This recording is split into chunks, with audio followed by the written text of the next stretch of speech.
안녕하세요. CNGTV 시청자 여러분 반갑습니다. 밖에는 지금 비가 내리고 있는데요. 그래도 주말을 하루 앞둔 기분 좋은 목요일 오후입니다.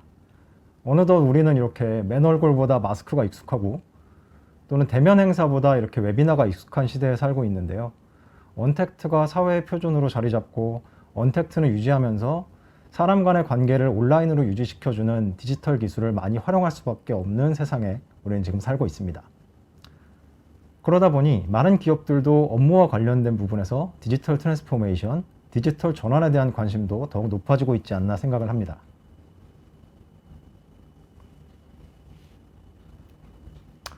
여러분들은 디지털 트랜스포메이션 또는 디지털 트윈에 대해서 어떻게 생각하고 계신가요? 한때는 이게 가트너 하이프 사이클의 최정점에 위치할 정도로 혁신적이고 새로운 개념이었다라고 하면 이제는 또 일반인들에게 많이 알려지고 또 실제로 적용한 기업들이 많이 나타나기 시작하면서 더 이상 이렇게 생소한 용어는 아닐 거라고 생각을 합니다. 하지만 단순한 디지털화와 디지털 트랜스포메이션 간에는 분명한 차이가 존재를 하는데요.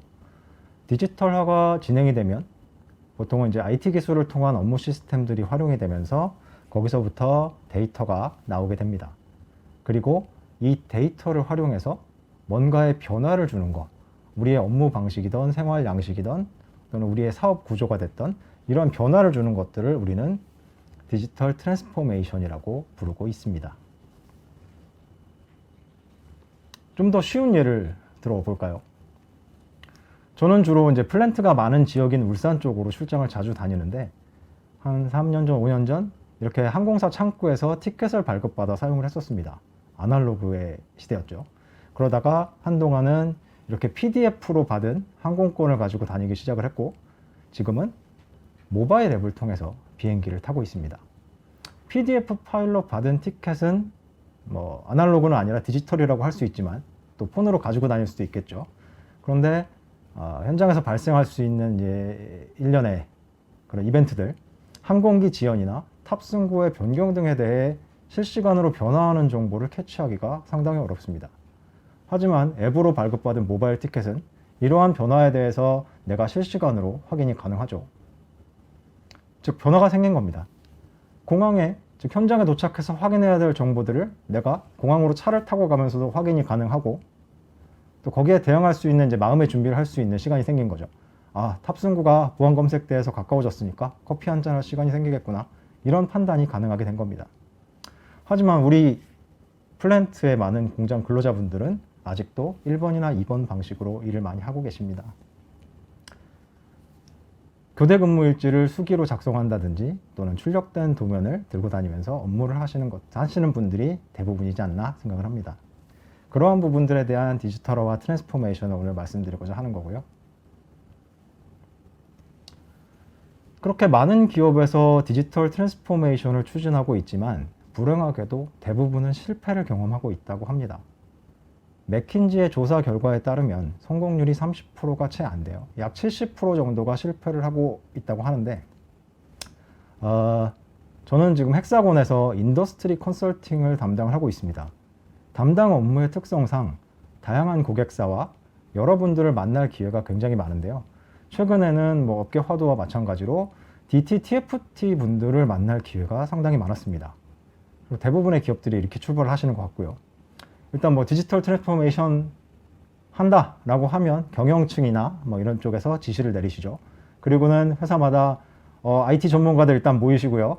이렇게 해서 TFT를 만들어 줄 테니까 추진해. 이렇게 시작들을 많이 하십니다. 그리고 잘 안 되죠.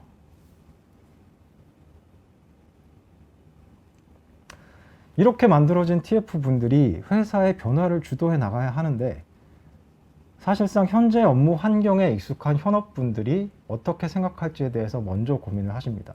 그리고 현업의 눈치를 보시게 되는 일이 대부분이에요. 기본적으로 사람은 변화를 두려워하기 때문에 낯선 환경을 반가워하지 않습니다. 그래서 디지털 전환을 성공했다라고 하는 회사들을 보면 당연히 TFT가 중심이 되어 추진을 했지만 일단 그 구성원 모두가 우리 회사의 표준은 이제부터 디지털이야 라는 생각을 갖고 적극적으로 변화를 따라가고자 할 때 성공할 수 있다고 할 수 있을 것 같습니다. 즉 회사의 디지털 문화를 조성하는 것이 첫 번째 해결 과제가 되지 않을까 생각을 합니다. 혹시 이 방송을 보고 계신 분들 중에서도 현업 실무자분들이 계시다면 회사의 DT, TFT 분들이 하시는 일이 조금 더 내 업무가 늘어나거나 귀찮은 일이 될지라도 우리 회사의 발전과 미래를 위해서 꼭 필요한 일이라는 것을 이해해 주시고 적극적으로 협조해 주시면 대단히 감사할 것 같습니다. 그러면 우리 업계에 대해서 말씀드리기 전에 타 업계에서는 어떤 일들이 일어나고 있는지를 조금 설명드리고자 하는데요. 일반적인 B2C 기업이죠. 불특정 다수의 일반 고객들을 상대로 하는 기업들, 대표적인 DT 성공 사례로 꼽아지고 있는 몇 가지 회사들이 있습니다. 플랫폼 기업인 우버나 에어비앤비, 넷플릭스 이런 것들도 있지만 많이 나오는 사례 중에 하나가 첫 번째 스타벅스이고요. 스타벅스 같은 경우에는 커피 회사가 아니라 IT 회사다라는 말을 들을 정도로 대단히 많은 IT 기술을 적용을 했습니다. 첫 번째 사례가 이제 스타벅스의 사이렌 오더라는 앱이 있죠. 저도 상당히 많이 사용을 하고 있는데 이렇게 해서 커피 주문을 온라인 앱을 통해서 받게 되면 이 모든 것들이 데이터화가 되어 쌓이게 되고 이렇게 쌓인 데이터들은 새로운 메뉴를 이렇게 구성을 한다든지 또는 이 사람이 이 정도 시간이 되면 어떤 음료를 추천해주면 즐겁게 사 마시겠구나 이런 것들을 빅데이터 분석을 통해 고객에게 제공하게 되고 또 고객 입장에서는 매장에서 기다려야 하는 시간을 획기적으로 줄일 수가 있으며 또 이제 리워드 프로그램 같은 것들을 통해서 보상을 받을 수가 있기 때문에 사용률을 굉장하게 올릴 수가 있죠. 그리고 이것들을 활용해서 이제 1600만 명의 정회원을 확보를 했고 이들의 매출이 40% 이상을 차지한다고 합니다. 또한 스타벅스의 커피 머신에 IoT 기술을 적용을 해서 전 세계 매장에 바뀐 레시피를 실시간으로 내려줌으로써 어디서 어떤 음료를 주문하든 전 세계 어디서나 같은 맛을 느낄 수 있도록 이렇게 DT 기술을 적용을 했습니다.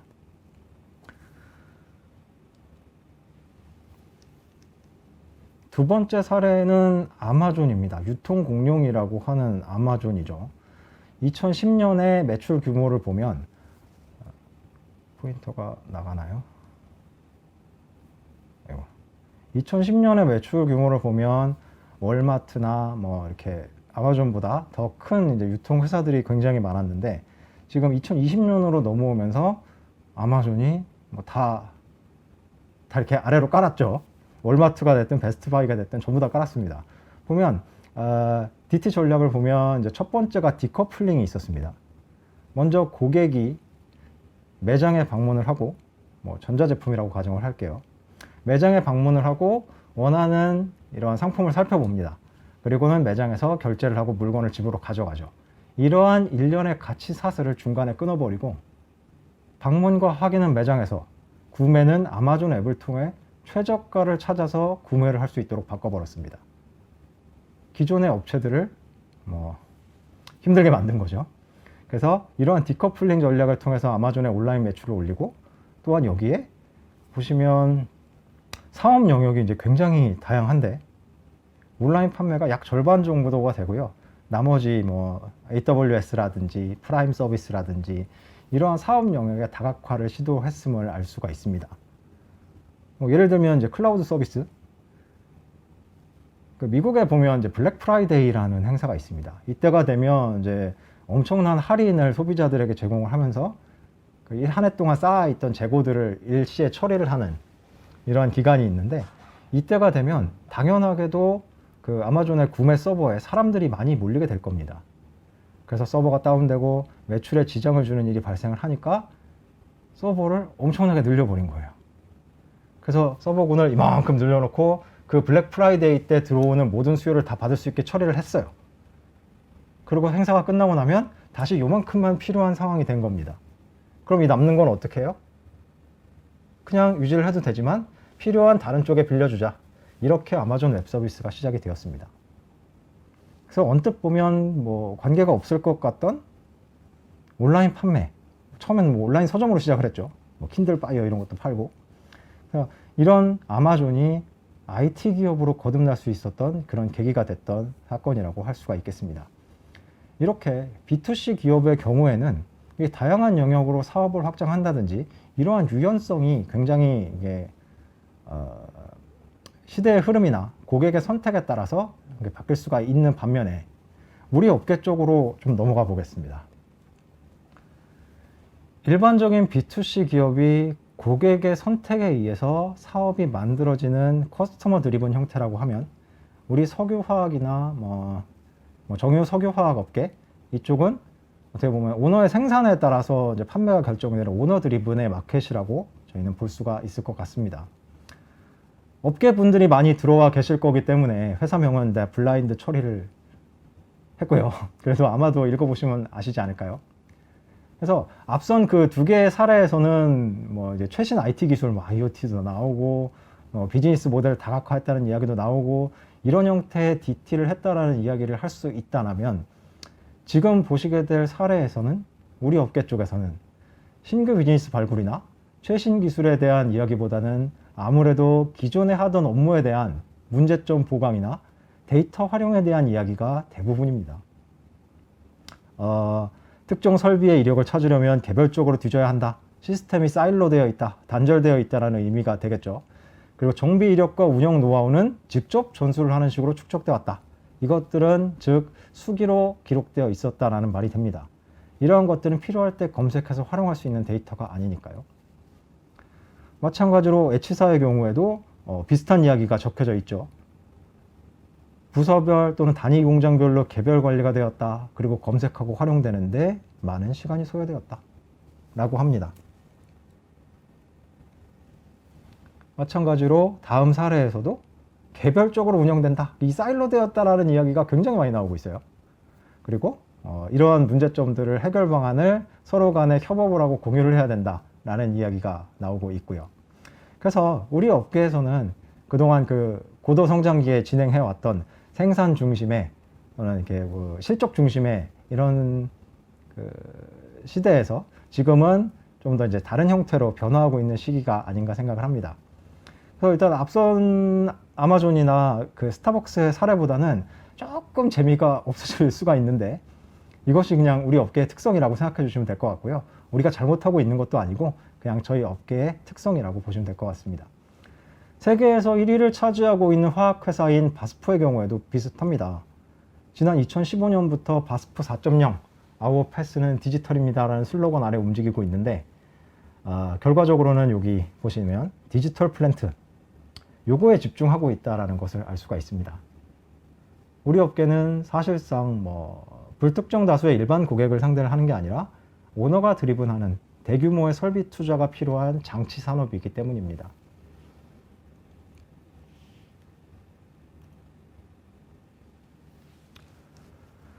보시고 계시는 화면은 산업별 디지털 성숙도를 나타낸 화면인데요. 왼쪽에 아래쪽에 저희 업계가 다 존재를 하고 있죠. 오일 앤 가스, 메탈 앤 마이닝, 케미컬, 엔지니어링, 컨스트럭션, 파워 유틸리티, SM 매니지먼트 전부 다 왼쪽 아래에 존재를 하고 있습니다. 우리 운영 현장에서는 아직도 30년 된 낡은 도면이 돌아다니고요. 수기로 작성한 근무일지가 존재를 하고 아직도 이 문서의 최신 버전이 어디 있는지를 찾아다니고 계실 겁니다. 그렇다고 우리가 데이터에 무관한 업종이냐? 그건 또 아니죠. DCS에서 수집하는 수많은 설비 운전 데이터들을 바탕으로 세밀하게 공정을 조절하고 대응을 하시고 계실 겁니다. 누구보다도 실시간 데이터에 민감한 업종이 또 우리 업종인데 단지 업무적인 부분에서 현장 확인이 직접 눈으로 확인하는 것이 중심이 되다 보니까 일부 아날로그 형태가 남아있을 뿐이라고 생각을 합니다. 절대 기죽으시면 안 됩니다. 그러면 앞서 설명드렸던 B2C 산업과 우리 장치 산업은 어떠한 차이가 있을까요? 기본적으로 우리는 초기 투자 비용이 매우 높습니다. 대규모의 설비 투자가 있어야 되고 부지도 있어야 되고 이렇게 초기에 이제 돈이 많이 들어가죠. 그리고 기간도 상당히 길게 필요합니다. EPC 단계에서 3년, 5년 이 정도 필요하죠. 그런데 이렇게 비싼 설비들은 안타깝게도 정해진 역할만을 하는데 그치게 됩니다. 즉 유연성이라는 게 거의 제로에 가깝죠. 전기차 시대가 도래했어요. 전기차 시대가 도래했다고 해서 정유 공장에서 갑자기 양극재, 음극재를 생산할 수가 있을까요? 심지어 생산량을 늘리고 줄이는 데에도 리미트라는 게 존재를 합니다. 특정 양 이상으로 생산량을 줄이게 되면 뭐 배치 공정의 경우는 상관없겠지만 연속 공정의 경우는 아예 공정을 셧다운하지 않으면 뭐 생산량을 이렇게 제로로 만들 수는 없을 겁니다. 이런 업계에서 신규 비즈니스 모델을 창출하는 방향의 DT는 사실상 적용하기가 어렵지 않을까라는 것이 이제 저희 회사와 저의 생각인 거고요. 그러면 우리의 DT 방향성은 어떻게 하는 것이 가장 좋을까요? 뭐 앞선 사례에서도 나와 있겠지만 다시 한번 좀 설명을 드리겠습니다. 이거는 마침 뭐 방송이 있다라는 거를 알았는지 저희 회사 본사에서 설문조사를 몇 개 진행을 하고 이 설문조사에 대한 결과를 저희한테 공유를 해줬습니다. 프로스트 앤 설리번이라고 하는 회사에서 조사한 우리 아시아 태평양 지역의 우리 업종, 관련 업종의 고위 임원 93명을 대상으로 설문조사를 한 결과입니다. 보시면 한국도 있죠. 17% 정도 있으시고 호주 분들한테서 많이 조사를 하셨네요. 그리고 조사 대상을 보면 CTO, CIO 또는 뭐 엔지니어링 디렉터, CEO 분들도 계시고 뭐 디렉터, 고위급 임원들을 대상으로 조사를 한 결과입니다. 결국에는 우리 조직이 문제를 해결하기 위해서 활용하는 디지털 도구는 데이터에 대한 인티그레이션이다. 이것을 가장 첫 번째로 꽂았습니다. 결국은 백투더 베이직, 기본에 충실한 것이 우리 업계에서는 유효하다라는 결과를 얻을 수가 있었고요. 데이터의 관리가 핵심인 것을 알 수가 있습니다. 밑에 보면 뭐 빅데이터라든지 뭐 머신러닝 또는 클라우드 이러한 이야기도 나와 있는데 결과적으로는 싱글 소스 오브 트루스, 단일 소스에서 오는 정보에 대한 통합과 공유, 이것이 단기 과제를 해결하기 위해서 가장 유효한 과제다라고 임원분들은 답을 하셨다라고 합니다. 물 한 잔 마시고 해도 될까요? 죄송합니다.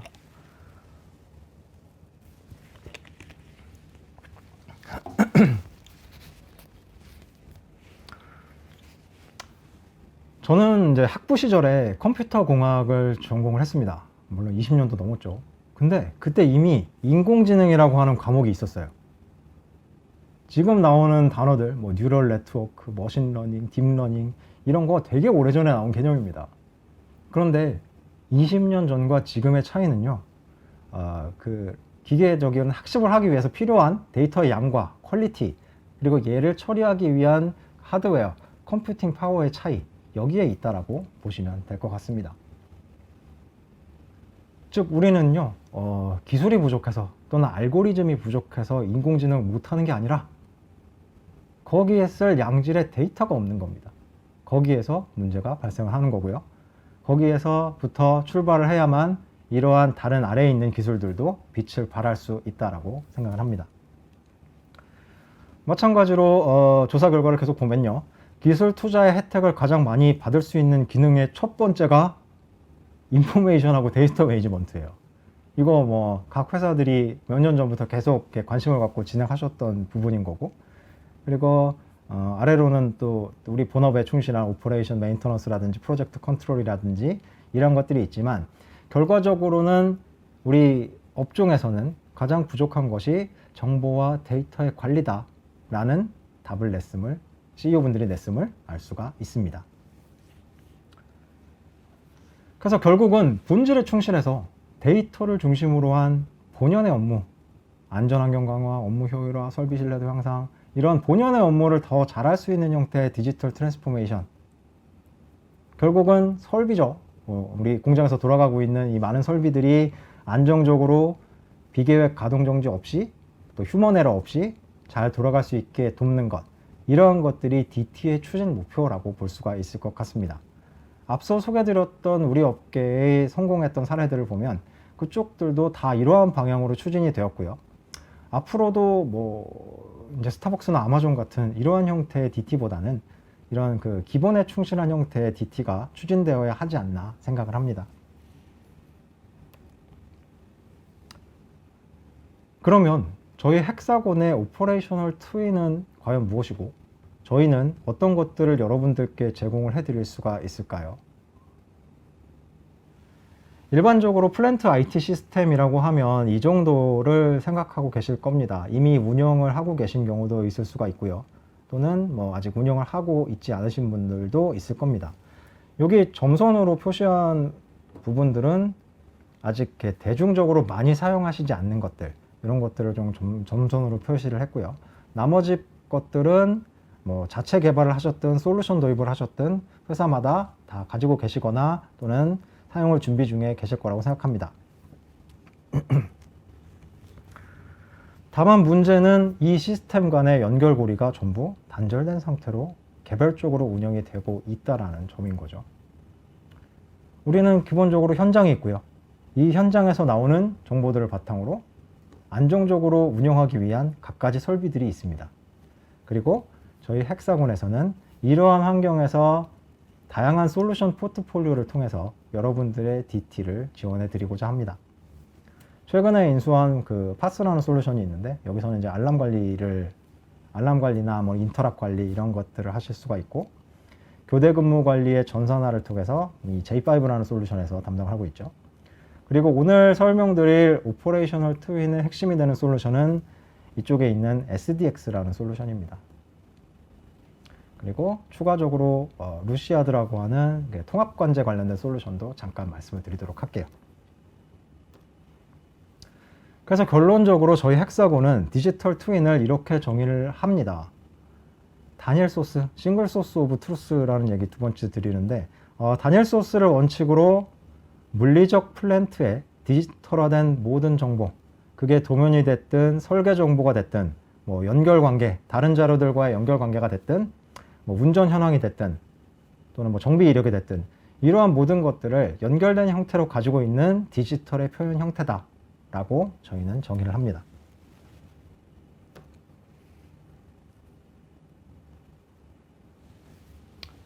뜬금없지만 회사 소개 좀 이제야 드리네요. 보통 이제 앞부분에 많이 하시는 걸로 알고 있는데 저는 이렇게 좀 특이하게 뒤쪽에 좀 넣어봤습니다. 저희는 원래 인터그래프라는 이름으로 여러분들께 모두 먼저 좀 알려지게 되었는데, 현재는 스웨덴에 본사를 둔 헥사곤으로 인수합병이 되었습니다. 8개의 사업부가 있고요. 8개 각 사업부 중에 첫 번째인 PPM이 제가 현재 속해 있는 구 인터그래프, 현재의 헥사곤 PPM 사업부입니다. 8개 각 사업부는 레이저 스캐너를 만드는 뭐 라이카 유명하죠. 잘 알고 계시죠. 그래서 각각의 시너지 기술을 가지고 시너지 효과를 낼 수 있도록 저희 자체적으로도 헥사곤 이노베이션 허브라는 프로그램을 통해 지속적인 상호 보완을 하고 있습니다. 그리고 매출액은 약 5조 원 정도가 되고, 특이한 사항은 R&D 투자와 R&D 인력을 굉장히 많이 보유하고 있다는 점입니다. 1969년에 처음 설립이 되었고요. 1978년에 최초의 플랜트 설계 솔루션을 개발을 했고, 이후 지속적인 인수합병을 통해서 지속적인 포트폴리오 확장을 해나가고 있습니다. 비교적 최근인 작년 2020년 11월쯤이죠. 그때도 이제 OT 솔루션의 하나인 PAS를 인수를 해서 O&M 쪽으로의 이 운영 유지 보수 쪽으로의 확장도 계속해서 지속적으로 진행을 하고 있는 회사입니다. 그래서 보면 포트폴리오를 다각화한 만큼 솔루션이 플랜트 라이프 사이클 전체를 봤을 때 이제 대부분을 차지할 정도로 많은 솔루션들을 저희는 보유하고 있고, 오늘 설명드릴 내용은 SDX, J5, 그리고 루시아드 이렇게 세 가지지만, 나머지 솔루션에 대해서도 혹시 궁금한 사항이 생기시면 언제든 문의 주시면 답변 드릴 수 있도록 하겠습니다. 잠깐 깜짝 회사 소개를 좀 드렸고요. 계속해서 진행을 하도록 하겠습니다. 결국은 오늘의 이 자리는 저희의 오퍼레이셔널 트윈이 뭔지를 여러분들께 보여드리는 자리니까요. 우리 플랜트의 라이프 사이클을 보면 3년에서 5년 정도 되는 EPC 단계가 존재를 하고요. 그리고 이후 20년 이상, 30년 이상의 운영 유지 보수 단계가 존재를 합니다. 그리고 뭐 디커미셔닝 단계가 있는데 저는 아직 이 단계는 경험을 해보지 못했고, 대부분의 생애 주기를 운영 유지 보수 단계에서 보내게 됩니다. 여기 그린색으로 표시된 이런 부분인데요. 대부분의 생애 주기를 2단계에서 보내게 되고, 이 단계에서 사용되어질 모든 데이터의 기초는 이 앞쪽에 있는 짧은 EPC 단계에서 받을 수가 있게 됩니다. 그리고 운영 유지 보수 단계에서도 정수 작업 또는 TA 작업이라고 하죠. 이런 것들을 통해서 지속적으로 공장을 점검을 하고 뭐 총매도 가시고 뭐 분해 조립, 분해 정비도 하시고 이런 일들을 진행하시고, 이것과 무관하게 중간중간 수십 번의 변경을 통해서 공정을 개선하고 이런 부족한 부분들을 보완하는 일을 지속적으로 진행을 하고 계십니다. 그래서 저희 헥사곤에서는 설계 단계 부분을 프로젝트의 트윈, 프로젝트가 진행되는 상황을 디지털 공간에서 완벽하게 동일하게 구현한다 라는 형태의 프로젝트 트윈이라는 개념을 적용을 했고, 나머지 부분에 대해서는 오퍼레이셔널 트윈이라고 하는 이름으로 여러분들께 솔루션화하여 제공을 해드리고 있습니다. 설계 단계부터 운영 유지 보수 단계와 그 안에 변화되는 모든 것들을 추적 관리하고 데이터를 연결해서 필요한 사람이 필요한 정보를 필요한 시점에, 그리고 이 모든 정보는 모두가 동일하게 최신본을 볼 수 있는 형태로 제공이 되는 시스템입니다. 여기에 대한 키는 데이터에 대한 연결인데요. 이러한 정보들은 사실 뭐 이게 개별적으로 끊어져서 제공이 될 때보다는 유기적으로 연결이 돼서 제공이 될 때 더욱 큰 가치를 제공한다고 저희는 이제 보고 있고요. 모든 이력이 데이터화되어 관리가 될 때 최적의 설비 관리를 할 수 있다라고 봅니다. 예를 들어 우리가 뭐 아파서 병원에 가면 의사가 제일 먼저 하는 게 차트 살펴보고 뭐 진료 기록이나 가족력 등을 이제 확인하고 거기서부터 이제 진료를 시작하는데, 이때 빠진 정보가 있다면 판단에 오류가 발생할 가능성이 생기게 됩니다. 우리의 설비를 정비하고 관리를 하는 데 있어서도 우리의 그 인간의 진료 기록부처럼 이렇게 모든 정보들이 다 연결된 채로 존재하는 진료 기록부를 제시를 해준다라고 하면 좀 더 빠른 의사결정과 또 올바른 설비 관리에 핵심 역할을 할 수 있지 않을까 생각을 합니다. 그래서 SDX는 이제 두 개의 모듈로 이루어져 있습니다. 아래쪽에 있는 컴플리션이나 컨스트럭션은 프로젝트의 부수적인 모듈이라고 생각하시면 될 것 같고요. 크게 오퍼레이션과 프로젝트 두 가지 모듈로 이루어져 있습니다. 프로젝트 단계에서 일어나는 프로젝트 트윈의 상황을 심리스하게 오퍼레이션 쪽으로 전달을 하고, 그 오퍼레이션 쪽으로 전달된 데이터를 바탕으로 향후 운영될 플랜트 20, 30년 동안 운영될 플랜트에 대한 기초 자료를 제공하는 이런 시스템입니다. 프로젝트를 진행하는 동안 또는 뭐 운영 환경에서 정수 작업이라든지 뭐 소규모의 변경 관리 작업들, 이런 것들을 진행할 때 엑셀 파일로 또는 뭐 이메일로 주고받은 데이터는 향후에 찾아서 활용하거나 통계를 내기가 굉장히 어렵습니다. 하지만 이렇게 시스템 기반에서 진행을 하게 된다면 이 모든 것들은 DB에 기록으로 쌓이게 되고, DB에 쌓여 있다는 것은 필요한 형태로 통계를 뽑아낼 수 있다는 정보가 됩니다. 예를 들어 뭐 설비의 MTBF를 계산한다 라고 하면 이 설비가 다음 고장까지의 얼마의 기간을 더 필요할 것인가, 이런 것들 계산할 때 앞선 통계들이 도움이 될 겁니다.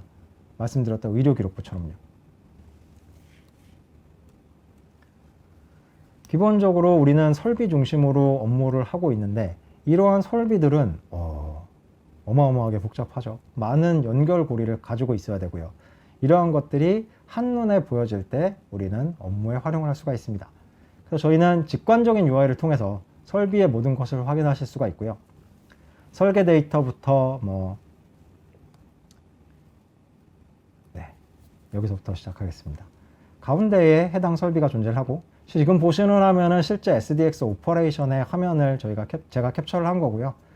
설비를 검색하게 되면 이 설비는 현재 운전 현황이 어떤지, 점검 이력이 어떤지, 관련 도면이 뭐가 있는지, 관련 기술 자료가 뭐가 있는지, 또는 연관된 다른 설비는 뭐가 있는지, 이러한 것들을 한눈에 파악하실 수가 있습니다. 그리고 또 도면에 어느 위치에 존재를 한다든지,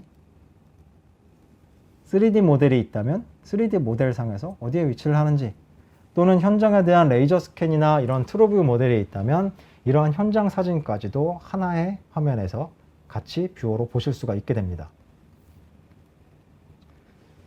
이러한 매뉴얼이 있다든지 SOP나 또는 점검 이력 같은 것들도 내부 시스템 또는 외부 시스템과의 연계를 통해서 한눈에 보실 수가 있고요. 또한 뭐 이러한 모든 작업들이 안에 이 워크플로우 형태로 저장이 되기 때문에 일어났던 모든 일들, 데이터가 어떻게 변화해 왔다, 어떻게 사용되어 왔다, 누구에게 불출이 됐고 어느 프로젝트에서 나갔으며 어느 프로젝트에서 회수를 했고 언제 리비전이 올라갔다 라는 모든 기록들이 데이터화돼서 시스템 안에 존재를 하게 됩니다. 그리고 투두 리스트를 통해서 나에게 할당된 작업이 어떤 것들이 있는지도 확인하실 수가 있고요. 동영상으로 추가 설명을 좀 드릴게요. 비슷한 영상을 이제 2개 정도 연속으로 보시게 될 건데,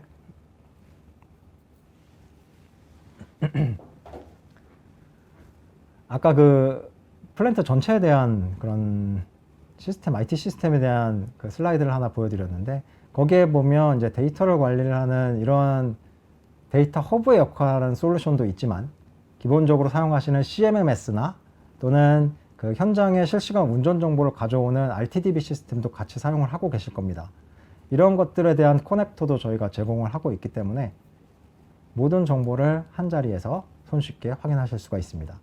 지금은 로그북을 작성하는 화면입니다.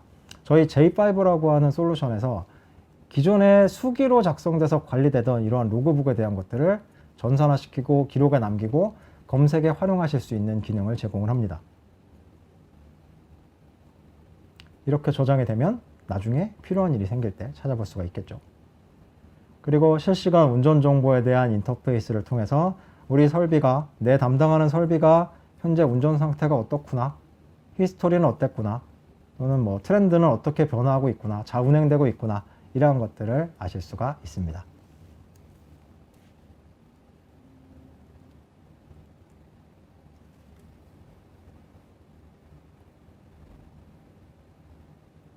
여기 조금 넘길게요. 마찬가지로 실제 솔루션 화면을 보시고 계신 건데요. 보면 데이터북이라든지 뭐 체인지 매니지먼트, 다큐먼트, 태그, 에셋 관리, 워크 패키지, 이런 우리 업무에서 활용하는 것들이 하나의 시스템에 모두 포함되어 있습니다. 모든 것들은 태그, 설비 또는 뭐 다큐먼트를 중심으로 검색을 하시게 되고, 이렇게 검색이 된 결과는 보여드렸던 것처럼 이런 인폼 앱의 형태를 통해서 얘가 어떠한 히스토리와 어떠한 연관 관계를 가지고 있는지 한눈에 파악할 수가 있습니다. 물론 얘가 가지고 있는 엔지니어링 속성들도 당연히 보실 수가 있겠죠. 그리고 도면상에서는 어디에 위치를 해 있는지, 여기에 지금 빨간색 그 작은 사각형으로 표시된 부분들이 CAD 도면을 이제 변환해서 저희가 핫스파팅이라고 하는 이렇게 클릭할 수 있는 오브젝트로 바꿔놓은 저희 기술인데요.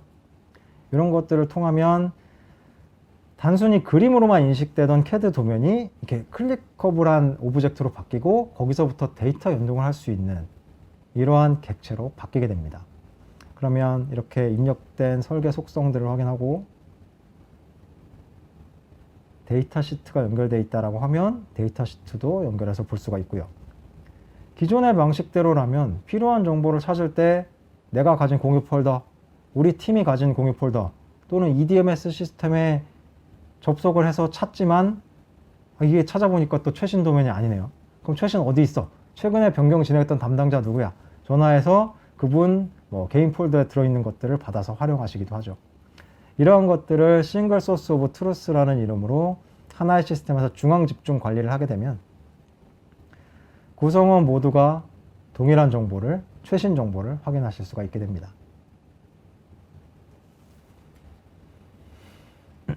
그리고 3D 모델이 있는 경우에는 이제 공장의 모습을 3D로도 확인하실 수가 있는데, 실제로 조금 오해하시는 분들이 좀 계시더라고요. 3D가 있어야만 디지털 트윈인 것이 아니냐. 사실 뭐 그 말도 맞기는 합니다. 가상세계에 현실 세계에 존재하는 동일한 형태를 만들어 놓고 거기서부터 그 가상세계에서 현실에서 못하는 것들을 이렇게 미리 해보고 잘 되는 것들을 이제 실생활에 적용한다. 이게 이제 디지털 트윈의 개념인데, 저희는 굳이 3D 모델이 있지 않더라도 이러한 그 레이저 스캔 화면이라든지 또는 도면상에서 우리 공장의 현황을 파악할 수가 있기 때문에 이렇게 연결된 정보의 총 집합체를 저희는 디지털 트윈이라고 정의를 했습니다. 물론 3D가 있으면 더 좋죠. 더 직관적으로 파악할 수가 있으니까요.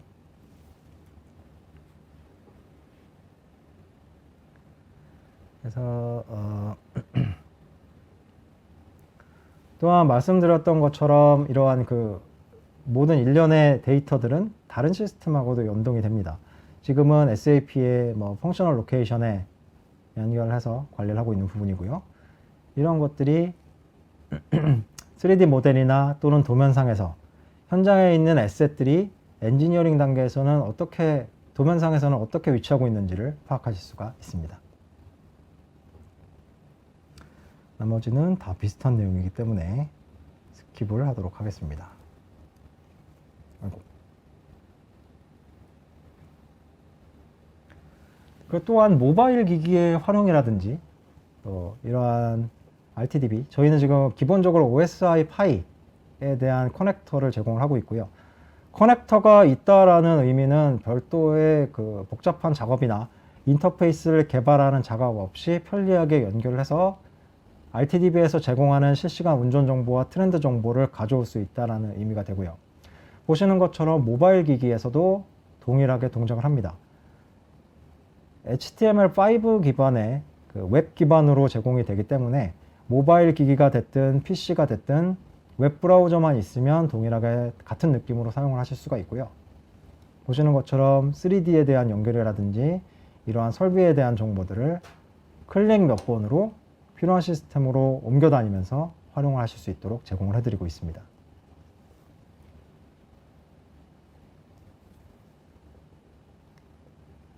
현장에 이제 뭐 도면을 들고 다니시기보다는 앞으로 이제 디지털 마인드와 디지털 트랜스포메이션을 통해서 우리 회사의 표준은 디지털이다라는 정의가 갖춰지고 필요한 시스템이 충분히 갖춰진다라고 하면 우리는 더 많은 것들을 할 수 있지 않을까 생각을 합니다. 그리고 이 모든 것들은 당연하게도 데이터를 기반으로 동작을 하게 되죠. 이러한 증강현실 같은 경우에도 3D 모델 데이터가 없으면 뭐 빈 공간에 아무것도 표시가 되지 않을 것이고, 또한 검색을 했는데 원하는 결과가 나오지 않게 된다라고 하면 사용자는 그 시스템을 더 이상 사용을 하지 않겠죠. 그래서 첫 번째 단계는 가능한 많은 데이터를 시스템에 모아놓고 정제 작업을 시작하시는 것. 저희는 보통 그렇게 시작을 합니다. 지금까지 SDX 오퍼레이션에 대한 화면을 몇 가지 보여드렸고요. 지금부터는 저희 그 실시간 통합 관제를 위한 솔루션 루시아드에 대한 설명을 잠깐 드리고자 합니다. 3D 모델을 바탕으로 진행을 하고 있지만 얘는 이제 레이저 스캔을 통한 그 포인트 클라우드 데이터 또는 2D 도면 기반에서도 동일하게 동작을 하기 때문에 편하게 봐주시면 될 것 같고요. 현장에서 발생하는 모든 상황에 대한 것, 현장의 차량 이동이라든지 또 인원의 이동이라든지 또는 작업이 어떻게 일어나고 있는지 또는 지나가면 안 되는 금지구역, 락아웃, 태그아웃 된 설비들은 뭐가 있는지 이러한 것들을 위치 기반으로 화면상에 모두 뿌려주게 됩니다. 즉 지도와 2D 지도와 지형에 대한 정보, 그리고 3D 모델에 대한 정보 또는 레이저 스캔에 대한 정보, 그리고 작업자나 안에서 움직이는 모든 것들에 대한 위치 정보가 통합이 돼서 하나의 시스템에서 제공이 될 수가 있는 거죠. 그리고 그때 연결해서 사용하게 되는 시스템이 지금 화면상에 보이시는 것처럼 같은 화면이죠. SDX의 오퍼레이션도 여기에 마찬가지로 연결해서 사용하실 수가 있습니다. 지금은 데이터를 보는 부분이니까 동일한데요. 보면 화면상에 여기 이제 박스 쳐져서 표시가 된 부분이 있죠. 이 부분에서 워크오더가 발생을 했고 해당 기간 동안에 작업이 있었다라는 의미가 되는데 이러한 것들을 모두 시각화해서 제공을 합니다. 더 이상 뭐 옆에 부서에 전화해서 너의 작업 언제 끝나냐, 뭐 겹치는데 어떻게 할 거냐 이런 것들을 협의하시는 게 아니라 실시간으로 같은 화면을 보시면서 이렇게 겹치는데 뭐 앞뒤로 2, 3일 조정하면 되겠다라든지 또는 여기 작업할 때는 이쪽이랑 그 구역이 겹치지 않으니까 그냥 하면 되겠다라든지 이러한 판단들을 충분히 하실 수가 있을 거라고 생각을 합니다. 또한 이제 워크 퍼밋에 대한 것들이라든지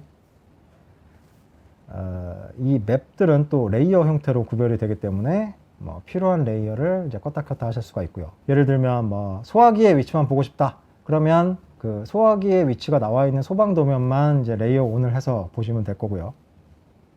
현재 작업 현황이나 인원 현황만 보고 싶다라고 하면 그쪽 레이어만 켜서 보실 수도 있습니다. 그리고 이렇게 금지 구역을 설정을 하실 수가 있는데, 이렇게 금지 구역이 설정이 되고 그 작업자의 실시간 위치 정보를 여기에 이제 연동을 시키게 되면 특정 작업자가 이 허가받지 않은 작업자가 이러한 하자더스 에리어에 들어갔을 때 시스템적으로 알람을 띄워주기도 합니다. 지금 보시면 요 청소하시는 분 같은데 이분이 이제 들어가죠. 그러면 시스템적으로 알람이 발생을 하게 됩니다.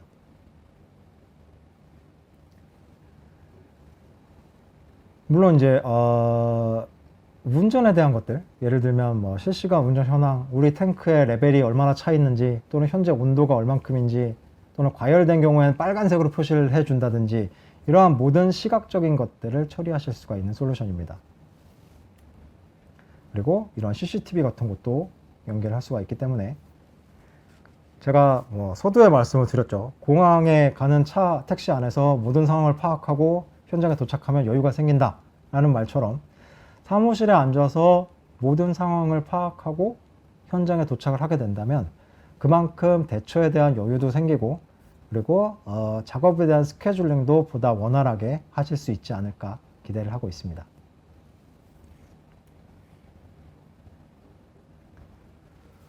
벌써 시간이 40분 정도 지났네요.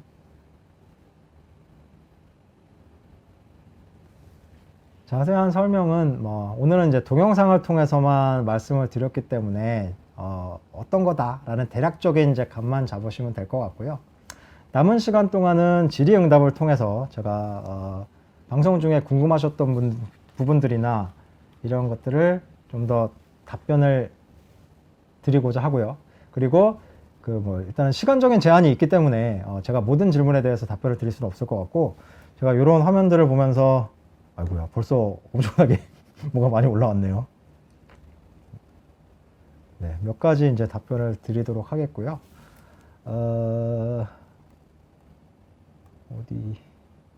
어디가 제일 밑인가요?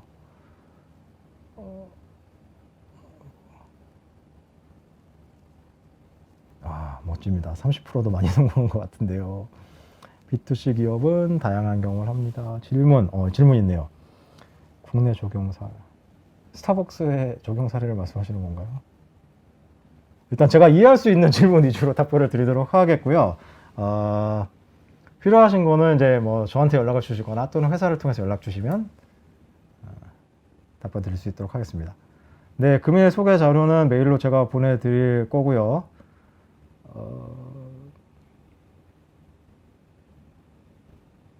이게 딱히 대답하기가 어려워.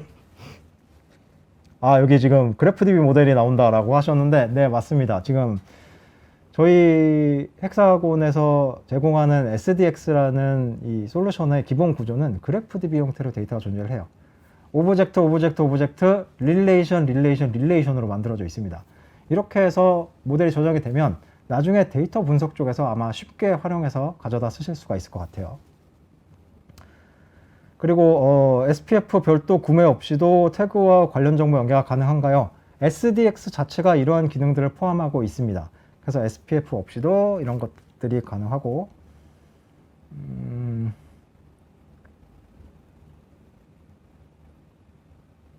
이 질문이 다 그 긴 시간을 요하는 답변들만 주로 있는 것 같은데, 조금 간략한 질문을 해주시면 동남아 프로젝트에 도움을 주실 수. 그렇죠. 저희 사무실에 뭐 관련 엔지니어도 있고, 뭐 제가 도와드릴 수도 있고요. SDX로 프로젝트를 하라는 요구사항이 있으면 저희 이제 경험이 있는 엔지니어들이 방문을 하셔서 도움을 드릴 수 있을 것 같습니다. 보여드린 동영상은 유튜브에서 찾아볼 수가 있는 것도 있고 없는 것도 있는데, 필요한 경우에 제가 가급적이면 오늘의 발표 자료는 동영상을 돌려보실 수 있는 형태로 제공을 해드리고자 해요. 나중에 보시면 될 것 같고, 보안 신뢰성 검증은 일반적으로 IT 쪽에서 있다라고 하는 표준은 저희가 거의 다 따르고 있거든요. 그래서 그 오스라든지 뭐 이런 저희 보안 인증 서버가 따로 있어요. 그래서 그런 것들을 통해서 해결을 하실 수가 있을 것 같고, 보통 이제 보면 각 회사마다 IT 계열사들이 있으신데, 그 IT 계열사들이 그 보안을 이렇게 점검하는 솔루션들이 보통 있으시더라고요. 그런 거를 돌렸을 때 이제 문제가 되는 부분들은 저희가 가급적이면 다 해결을 해드리고, 그게 아니면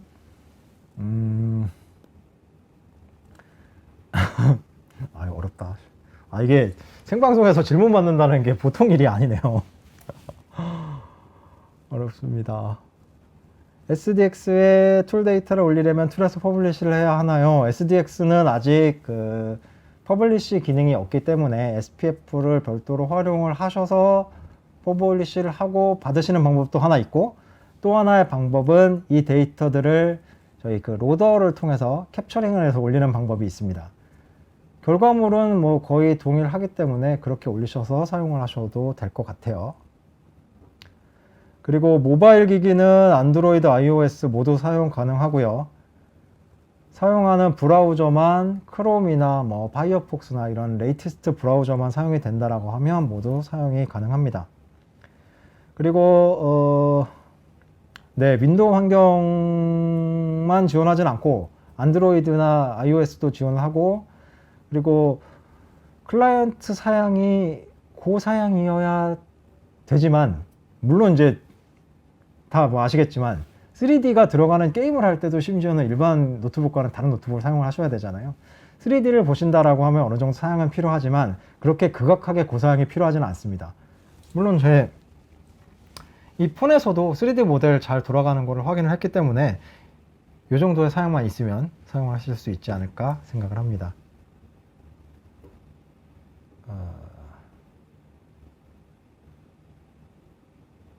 그런 정보는 처음부터 개인 폴더에 있으면 안 되는 거 아닌가요? 그런데 개인 폴더에 다 있으시더라고요, 실제로.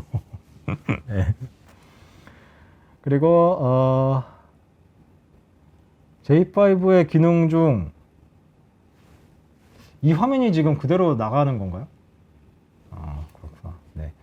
J5의 기능 중 로그북에 대한 보충 설명 부탁드립니다.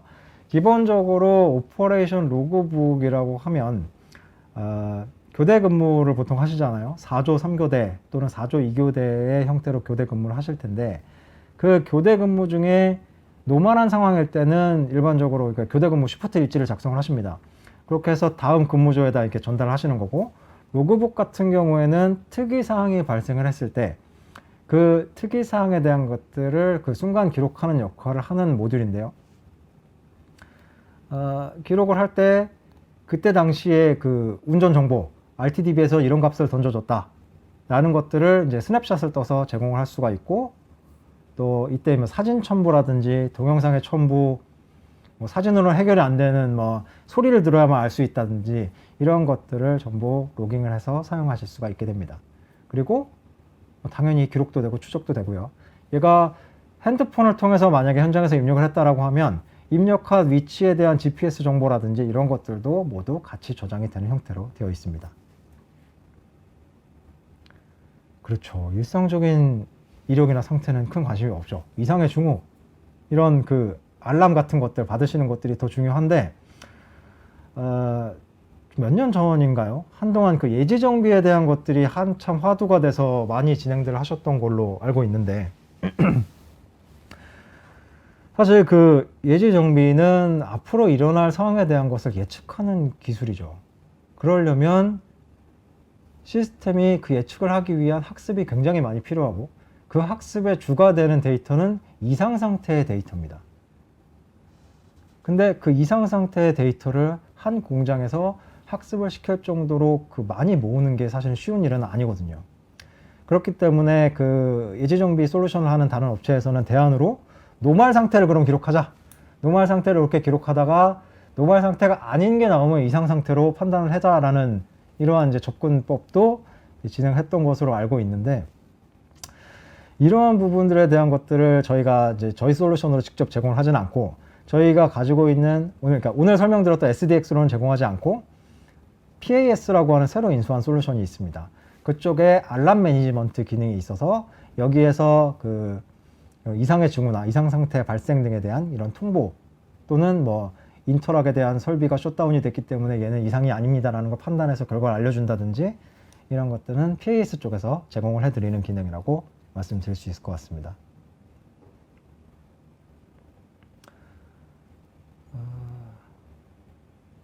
넓은 공장, 네. 그쵸. 넓은 공장, 공적 지역의 방폭 장비가 사용이 권장이 되고 데이터망 구축 이런 거는 이제 통신사하고 협의를 하시면 될 것 같은데, 실제 뭐 대산에 있는 뭐 공장에서 프라이빗 LTE망을 구축했다는 것을 아마 들어서 알고 계실 겁니다. 초기 투자비가 굉장히 많이 들었다라는 것으로 알고 있는데요. 사실상 이런 통신망이나 보안 문제 같은 것들은 저희 솔루션 업체에서 해결한다기보다는 이제 하드웨어 쪽에서 해결하셔야 될 문제라고 생각을 합니다. 답변을 드리기가 어려운 내용들이 대부분인데요.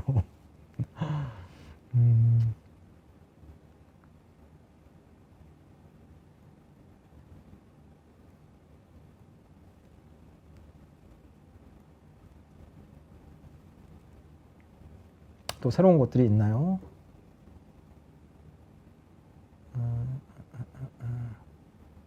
쌀트 프레임워크. 이분은 뭐 어디서 오신 분인지 모르겠는데 저희 회사에 대해서 좀 많이 알고 계신 분인 것 같아요. 이 엑스알트 프레임워크 같은 경우에는 이제 로우 코드 디벨롭먼트를 지원을 하는 개발 프레임워크이고요. 이거를 통해서 우리가 사용하고 있는 앱들을 좀 쉽게 만들어낼 수가 있습니다. 그래서 각각의 커넥터가 있기 때문에 여러 개의 소스 시스템에서 필요한 정보들을 모아서 내가 원하는 결과를 만들어내는데, 여기에 개발 코드를 손으로 쳐 넣어야 되는 부분을 되게 로우하게 가져갈 수 있는 이런 솔루션이고요.